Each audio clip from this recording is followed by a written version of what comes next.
بسم اللہ الرحمن الرحیم۔ عزیز طلبہ، السلام علیکم ورحمۃ اللہ وبرکاتہ۔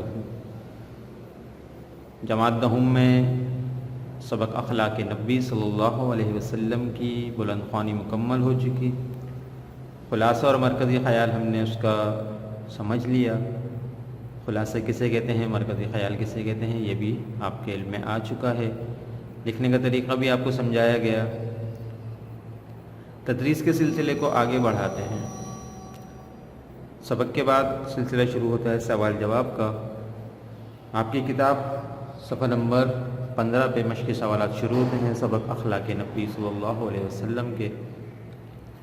ہمیشہ کی طرح وہی ہدایت آپ کے لیے کہ جب بھی آپ لیکچر دیکھنے بیٹھیں تو اپنے ساتھ کتاب، پینسل، رجسٹر اور دیگر ضروری سامان جو کہ ایک کمرہ جماعت میں آپ کے کلاس روم میں آپ کے پاس ہونا چاہیے، وہ تمام چیزیں آپ کے پاس موجود ہوں۔ بار بار اٹھ کے جانا، چیزوں کو لانا کسی بھی طرح یہ اچھے طالب علم کی نشانی نہیں ہے۔ تو امید ہے کہ ہدایت کے مطابق تمام چیزیں بشمول ڈائری بھی اپنے ساتھ رکھا کریں تاکہ جو کام دیا جائے اس کو آپ نوٹ کر لیں۔ اور یہ بات آپ کو بارہا بتائی گئی کہ جو کام بھی آپ کو دیا جا رہا ہے، چاہے وہ یاد کرنے کا ہو، چاہے وہ تحریر کرنے کا ہو، وہ مکمل طور پہ آپ کے فائدے کے لیے ہے۔ اس نے اپنے فائدے کو مد نظر رکھتے ہوئے تمام ہدایت پہ اچھی طرح عمل کرنے کی کوشش کریں۔ سوالات کی شروع کرنے سے پہلے دوبارہ ایک بات سمجھا دوں کہ آپ چونکہ جماعت دہم میں ہیں، کچھ سوالات آپ کو ایسے لگتے ہیں کہ شاید ان کو ہم ایک لفظ میں، دو لفظوں میں اس کے جواب لکھ دیں تو سوال کا جواب تو نظر آ رہا ہے، لیکن یہ بات ہمیشہ ذہن نشین رہے آپ کے کہ بورڈ کے نقطہ نظر کے مطابق ہم نے بہت مختصر جواب نہیں لکھنا ہوتا۔ آپ ایک اچھے انداز میں، اچھی پریزنٹیشن کے ساتھ اور اچھے الفاظ کے ساتھ جواب کو تھوڑا سا وسیع کر کے لکھیں، تھوڑا سا اس کو بڑھا کے لکھیں تاکہ پڑھنے والے کو آپ کی کہنا چاہیے کہ معلومات کا اندازہ ہو کہ آپ سبق کے بارے میں اچھی طرح جانتے ہیں۔ ایک دو الفاظ پہ کبھی بھی جواب نہ لکھیں، اس سے آپ کے نمبر کٹ جائیں گے اور آپ کو امتحانات میں نمبروں کے اعتبار سے نقصان کا سامنا کرنا پڑے گا۔ تو ہم اگر بورڈ پہ دیکھیں تو پہلے سوال کے جز ہیں الف، ب، ج، د اور ح، وہ تمام سوالات میں نے بورڈ پر لکھ دیے ہیں۔ اگر سوال نمبر 1 کے الف کو دیکھیں تو سوال ہے حضرت خدیجہ رضی اللہ تعالی عنہا آغاز وحی میں آپ صلی اللہ علیہ وسلم کو کن الفاظ میں تسلی دیتی تھیں؟ سوال ہے حضرت خدیجہ رضی اللہ تعالی عنہا آغاز وحی یعنی جب وحی کا آغاز ہوا، نبوت کا اعلان ہوا اور آپ صلی اللہ علیہ وسلم ایک مضطرب اور بے چینی کیفیت جب آپ کو محسوس ہوئی تو آپ صلی اللہ علیہ وسلم کو کن الفاظ میں تسلی دیتی تھیں؟ نوٹس آپ کے اسکول کے موجود ہیں، ان کو سامنے رکھتے ہوئے اور جس طرح اس میں سمجھایا اس کے مطابق کرنے کی کوشش کریں۔ فی الحال میں آپ کو اس کا وہ جواب زبانی بتا رہا ہوں، آپ اس کو کتاب میں دیکھ کے لکھ سکتے ہیں یا نوٹس میں بھی موجود ہیں۔ تو اس کا سوال کا جواب ہم نے اس طرح لکھا کہ اعلان نبوت کے ساتھ ہی آپ صلی اللہ علیہ وسلم کی مخالفت شروع ہو گئی اور منافق و کافر اور دین اسلام کے دشمن آپ صلی اللہ علیہ وسلم کی جان کے دشمن ہو گئے۔ لیکن آپ صلی اللہ علیہ وسلم کی پہلی زوجہ حضرت خدیجۃ الکبریٰ رضی اللہ تعالی عنہا جو نبوت کے بعد 25 سال تک آپ صلی اللہ علیہ وسلم کی خدمت زوجیت میں رہی تھیں، وہ ان الفاظ میں آپ صلی اللہ علیہ وسلم کو حوصلہ دیتی تھیں۔ پھر جو الفاظ ہیں ان کو انورٹڈ کاماز میں کر کے لکھیں گے۔ خدا کی قسم آپ صلی اللہ علیہ وسلم لوگوں کے ساتھ صلح رحمی کرتے ہیں، مقروضوں کا قرض ادا کرتے ہیں، مہمانوں کی خاطر تواضع کرتے ہیں، حقی حمایت کرتے ہیں، غریبوں کی حمایت کرتے ہیں اور مصیبت میں لوگوں کے کام آتے ہیں، تو یقیناً اللہ تعالیٰ آپ کو غمگین نہیں کرے گا۔ یہ وہ الفاظ ہیں جن الفاظ سے حضرت خدیجہ رضی اللہ تعالیٰ عنہ آپ صلی اللہ علیہ وسلم کو تسلی دیتی تھیں۔ آپ نے دیکھا کہ کس طرح جب آپ کو تھوڑا سا واضح کر کے لکھا گیا، اس کو بڑھا کے لکھا گیا اور امید ہے کہ اساتذہ کے تجربے اور ان کی ہدایت سے فائدہ اٹھائیں گے۔ مختصر جواب لکھنے کی کوشش نہ کریں، اس سے آپ کے امتحانات میں نمبر کم آنے کا اندیشہ رہتا ہے۔ دوسرا سوال ہے، حضرت علی رضی اللہ تعالیٰ عنہ نے آپ صلی اللہ علیہ وسلم کے کیا اخلاق بیان فرمائے؟ تو سبق میں وہ ساری چیزیں، یہ سارے سوالات سبق سے متعلق ہیں، تو ہم نے اس کا جواب کچھ اس طرح لکھے ہیں کہ ایک دفعہ حضرت حسین رضی اللہ تعالیٰ عنہ نے آپ صلی اللہ علیہ وسلم کے اخلاق کے بارے میں حضرت علی رضی اللہ عنہ سے پوچھا، تو آپ حضرت علی رضی اللہ عنہ نے فرمایا کہ آپ صلی اللہ علیہ وسلم خندہ جبیں اور نرم خو اور مہربان طبع تھے، سخت مزاج اور تنگ دل نہ تھے، کبھی کوئی برا کلمہ منہ سے نہ نکالتے تھے اور نہ عیب جو اور تنگ گیر تھے۔ آپ صلی اللہ علیہ وسلم نے 3 چیزوں کو اپنے نفس سے بالکل دور کر دیا تھا: بحث و مباحثہ، ضرورت سے زیادہ بات کرنا، اور جو بات مطلب کی نہ ہو اس میں پڑھنا۔ آپ صلی اللہ علیہ وسلم کبھی بے مقصد بات نہ کرتے تھے، دوسروں کی بات توجہ سے سنتے اور منہ پر تعریف سننا پسند نہ فرماتے تھے۔ یہ وہ اخلاق ہیں جو حضرت علی رضی اللہ تعالیٰ عنہ نے اس سبق میں جو ہم نے پڑھے اس میں بیان کی۔ حضرت علی رضی اللہ عنہ کے حوالے سے جب حضرت حسین رضی اللہ تعالیٰ عنہ نے آپ صلی اللہ علیہ وسلم کے اخلاق کے بارے میں پوچھا۔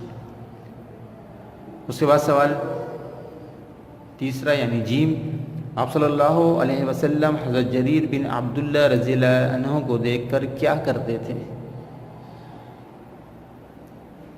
اس کا حضرت جریر بن عبداللہ رضی اللہ تعالیٰ عنہ صحابی رسول ہیں، یعنی اللہ کے رسول کے صحابی ہیں۔ حضور اکرم صلی اللہ علیہ وسلم جب بھی آپ کو دیکھتے تو محبت سے مسکرا دیا کرتے تھے۔ حضرت جریر بن عبداللہ رضی اللہ تعالیٰ عنہ کہتے ہیں کہ کبھی ایسا نہ ہوا کہ میں خدمت اقدس میں حاضر ہوں اور آپ صلی اللہ علیہ وسلم مجھے دیکھ کر مسکرائے نہ ہوں۔ لیکن اس کو بھی جب وضاحت سے لکھا ہے، ورنہ اگر آپ سے اتنا لکھتے کہ مسکرا دیا کرتے تھے تو یہ کوئی جواب نہ ہوگا، بلکہ بہت ہی بے ترتیب کا ایک انداز ہو جائے گا۔ اس نے جس انداز سے آپ کو بتایا گیا ہے اسی انداز سے اس جواب کو لکھنے کی، یاد کرنے کی، اور دوبارہ جب امتحان تو اس میں بھی اسی انداز سے لکھنے کی کوشش کریں۔ سوال جیم کے بعد سوال دال میں پوچھتے ہیں کہ آپ صلی اللہ علیہ وسلم کے اخلاق کے بارے میں حضرت ہند بن ابی حالہ رضی اللہ تعالیٰ عنہ کیا فرماتے ہیں؟ اس کا جواب ہم اس طرح لکھیں گے کہ حضرت ہند بن ابی حالہ رضی اللہ تعالیٰ عنہ آپ صلی اللہ علیہ وسلم کے آغوش پروردہ تھے، یعنی آپ کی صحبت میں انہوں نے پرورش پائی تھی۔ وہ آپ صلی اللہ علیہ وسلم کے اخلاق کے بارے میں فرماتے ہیں کہ آپ صلی اللہ علیہ وسلم نہایت نرم خو تھے، مزاج میں سختی نہیں تھی، کسی کی توہین نہیں کرتے تھے، چھوٹی چھوٹی باتوں کا بھی شکریہ ادا کرتے تھے، جو کھانا سامنے آتا کھا لیتے اور اس میں عیب نہیں نکالتے تھے۔ یہ سوال نمبر 1 کا دال۔ اس پر سوال ہے کہ حضرت عتبان بن مالک رضی اللہ تعالیٰ عنہ نے آپ صلی اللہ علیہ وسلم سے کیا درخواست کی؟ سبق کا خلاصہ آپ کے ذہن میں موجود ہے، آپ کو یاد ہوگا کیا درخواست کی تھی۔ اس کا جواب ہم نے اس طرح تحریر کیا کہ عتبان بن مالک رضی اللہ تعالیٰ عنہ اصحاب بدر میں سے ہیں۔ اصحاب بدر پہلے بھی بتایا کہ جو لوگ جنگ بدر میں شریک ہوئے مسلمانوں کی جانب سے۔ بینائی کمزور ہو جانے کی وجہ سے انہوں نے حضور صلی اللہ علیہ وسلم سے درخواست کی کہ میں محلے کی مسجد میں نماز پڑھاتا ہوں، لیکن کبھی بارش کے دوران مسجد جانا مشکل ہو جاتا ہے۔ اگر آپ صلی اللہ علیہ وسلم میرے گھر تشریف لا کر نماز پڑھ لیتے تو میں اسی جگہ کو سجدہ گاہ بنا لیتا۔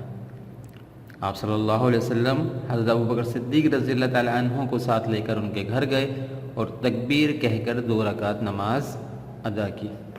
اس سوال ہے کا جواب آپ نے تمام جوابات دیکھے کہ ان کو ہم نے مختصر نہیں کیا، بلکہ ان کو ہم نے بڑی وضاحت کے ساتھ لکھا، اور یہ ہدایت آپ کو بار بار دی جا رہی ہے کہ جس طرح سے آپ کو جوابات لکھنے کا طریقہ سمجھایا جا رہا ہے یہ یقیناً آپ کے ہی فائدے کے لیے، اس کو امتحانی نقطہ نظر سے اور آپ کو اچھے نمبر مل جائیں، اس بات کو سامنے رکھ کے کہنا چاہیے کہ ایک اچھے جواب بنانے کی اس میں کوشش کی گئی ہے، اور آپ کو ہدایت کی جاتی ہے کہ انہی ہدایت کے مطابق جوابات لکھے جائیں، یاد کیے جائیں، اور امتحان میں اسی انداز سے لکھنے کی کوشش کی جائے۔ جوابات رجسٹر میں کس طرح لکھنے ہیں پہلے بھی بتا دیا گیا تھا کہ ہم اپنے رجسٹر کو 3 حصوں میں منقسم کر لیں گے: حصہ نثر، حصہ نظم اور حصہ قواعد۔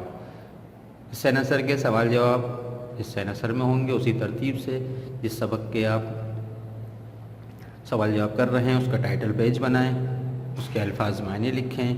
کتاب کے آخر میں حصہ فرہنگ ہے، جس میں ہر سبق سے متعلق کچھ الفاظ معنی دیے گئے ہیں، وہاں سے دیکھ کے لکھیں، جو وہاں سے نہ مل سکیں ان کو لغت سے تلاش کریں۔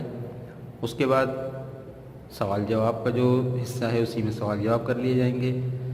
قواعد کی تعریفیں لکھوائی جاتی ہیں تو حصہ قواعد میں لکھی جائیں گی، اور نظم سے متعلق سوال جواب اور تمام اہم باتیں حصہ نظم کے حصے میں لکھی جائیں گی۔ امید ہے کہ ان باتوں پہ سختی سے اور پابندی سے اہتمام سے عمل کیا جائے گا۔ ڈائری نوٹ فرما لیں۔ ڈائری آپ کے سامنے موجود ہے۔ اخلاق نبی صلی اللہ علیہ وسلم کے سوال الف تا ہے کے جوابات تحریر کریں۔